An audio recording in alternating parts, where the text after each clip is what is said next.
खतरनाक food poisoning से Netanyahu की बिगड़ी तबीयत, डॉक्टरों की टीम अलर्ट, घर में बंद हुए इजरायली पीएम, आखिर अचानक क्यों बिगड़ी तबीयत। अगली खबर में आपको बताएंगे।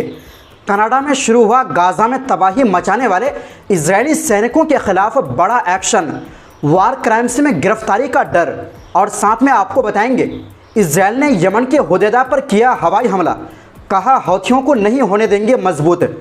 वहीं मिस्र ने ठुकराई अमेरिका की डील, गाजा के लोगों को राफा में बसाने की योजना का किया विरोध, और साथ में आपको बताएंगे कैस्पियन सागर में ईरान रूस की ज्वाइंट नेवी ड्रिल शुरू। इसी के साथ पूर्व राष्ट्रपति ओबामा को गिरफ्तारी की तैयारी में ट्रंप, शेयर किया एआई वीडियो। तो बिना समय गंवाए बात करते हैं खबरों की। दोस्तों, इजरायल के प्रधानमंत्री बेंजामिन नेतन्याहू को फूड पॉइजनिंग और शरीर में पानी की कमी यानी डिहाइड्रेशन की वजह से तबीयत खराब हो गई। पीएमओ ने इसकी जानकारी दी। इसमें बताया गया है कि पीएम की हालत स्थिर है। नेतन्याहू अब 3 दिन घर पर रहकर ही आराम करेंगे। इस दौरान वो वर्क फ्रॉम होम यानी कि घर से ही अपना कामकाज संभालेंगे। नेतन्याहू रविवार सुबह होने वाली अपनी साप्ताहिक कैबिनेट बैठक में नहीं पहुंचे थे। इसके बाद से ही उनके स्वास्थ्य को लेकर सवाल उठने लगे। द टाइम्स ऑफ इजरायल की रिपोर्ट के मुताबिक पीएमओ ने बताया कि नेतन्याहू की शनिवार रात ही तबीयत खराब लगने लगी थी। इसके बाद डॉक्टर ने उनके घर पर पहुंचकर जांच की। डॉक्टरों ने बताया कि नेतन्याहू को खाने की वजह से आंतों में सूजन हो गई थी। इसी के कारण डिहाइड्रेशन हुआ।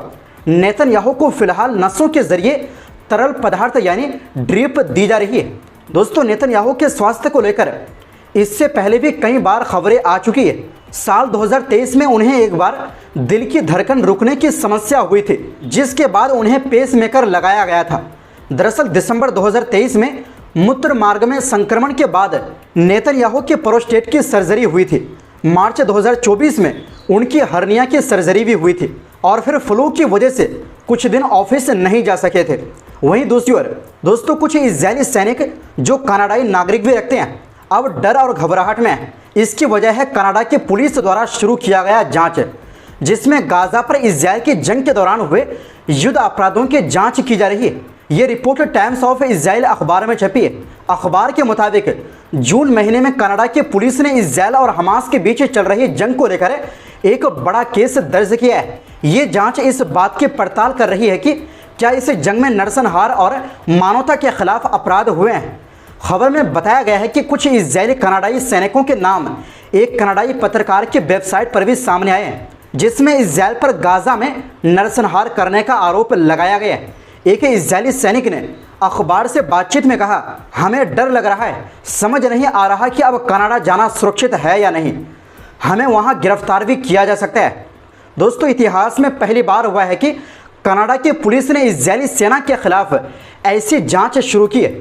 हालांकि इससे पहले कनाडा ने रवांडा और युगोस्लाविया में वार क्राइम्स को लेकर भी जांच की थी। कनाडा की पुलिस 2024 की शुरुआत से एक बड़ी इंटेलिजेंस बेस्ड जांच कर रही है, जिसका मकसद है वार क्राइम्स और क्राइम्स अगेंस्ट ह्यूमैनिटी से जुड़ी जानकारी जुटाना है। वहीं दूसरी ओर दोस्तों, इजरायली सेना ने सोमवार को यमन के पश्चिमी तट पर स्थित हुदैदा बंदरगाह पर हवाई हमला किया। सेना का दावा है कि इस हमले का मकसद हौथी समूह की क्षतिग्रस्त बुनियादी ढांचे को दोबारा तैयार करने की कोशिशों को रोकना था।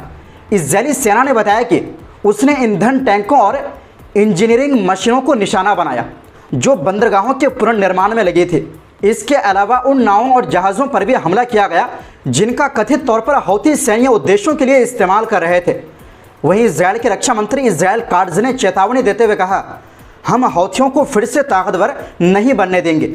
जिस तरह ईरान का हाल होगा वैसा ही हाल यमन का भी होगा। उन्होंने धमकी दी कि अगर हौथी इजरायल पर हमले जारी रखते हैं तो उन्हें भारी कीमत चुकानी होगी। वहीं हौथी समर्थित मीडिया ने पुष्टि की है कि इजरायली विमानों ने हुदैदा बंदरगाह पर कई हमले किए। गौरतलब है कि पिछले शुक्रवार को हौथियों ने फिलिस्तीन 2 नामक एक हाइपरसोनिक बैलिस्टिक मिसाइल से इजरायल के तेल अवीव स्थित बेन गुरियन एयरपोर्ट पर हमला किया था, जिससे इजरायल ने नाकाम करने का दावा किया।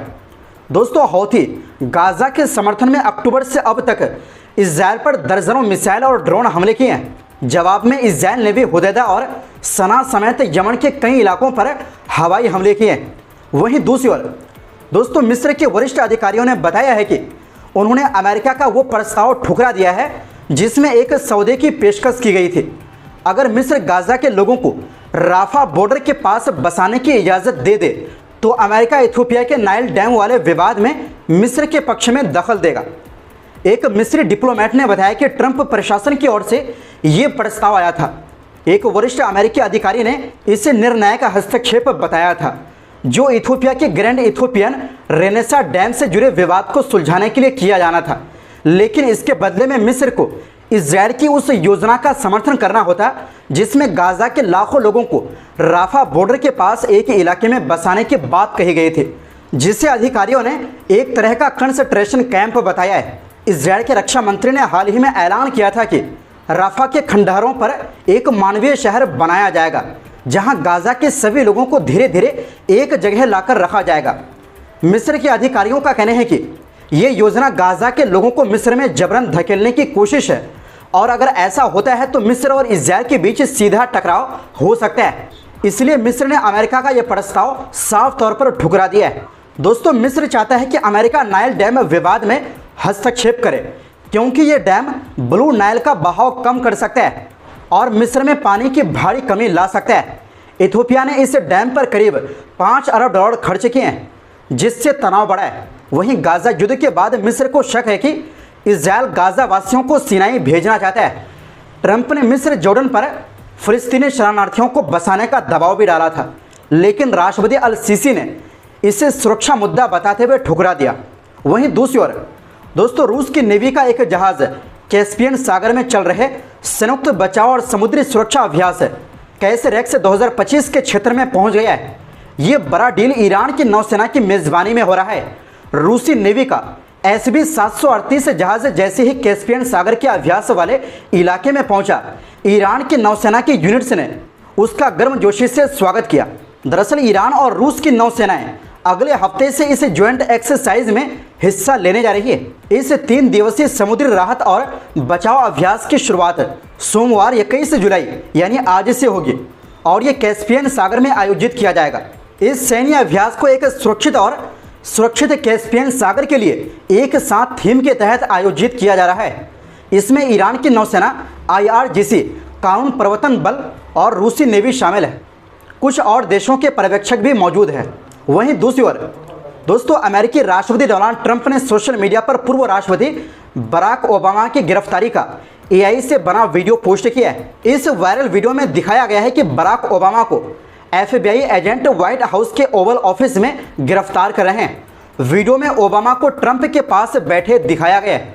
इसके बाद 3 एजेंट आते हैं। एजेंट ओबामा का कॉलर पकड़कर उन्हें धक्का देकर नीचे गिरा देते हैं और उनके हाथों में हथकड़ियां लगाते हैं। पास में ही बैठे ट्रंप ये सब देखकर मुस्कुरा रहे हैं। वीडियो के अंत में ओबामा जेल की पोशाक में एक शेर के अंदर नजर आते हैं। वीडियो की शुरुआत ओबामा के एक पुराने बयान से होती है जिसमें वो कहते हैं कोई भी खासकर राष्ट्रपति भी कानून से ऊपर नहीं है। इसके बाद कई डेमोक्रेटिक नेताओं की क्लिप जोड़ी गई है जिनमें जो बाइडेन भी शामिल है जो दोहराते हैं कोई भी कानून से ऊपर नहीं है। दोस्तों इस वीडियो को लेकर ट्रंप की ओर से कोई सफाई नहीं दी गई है कि ये वीडियो फर्जी है। उन्होंने ये नहीं बताया कि ये सिर्फ एक काल्पनिक दृश्य है। वहीं इस वीडियो की वजह से ट्रंप की खूब आलोचना हो रही है।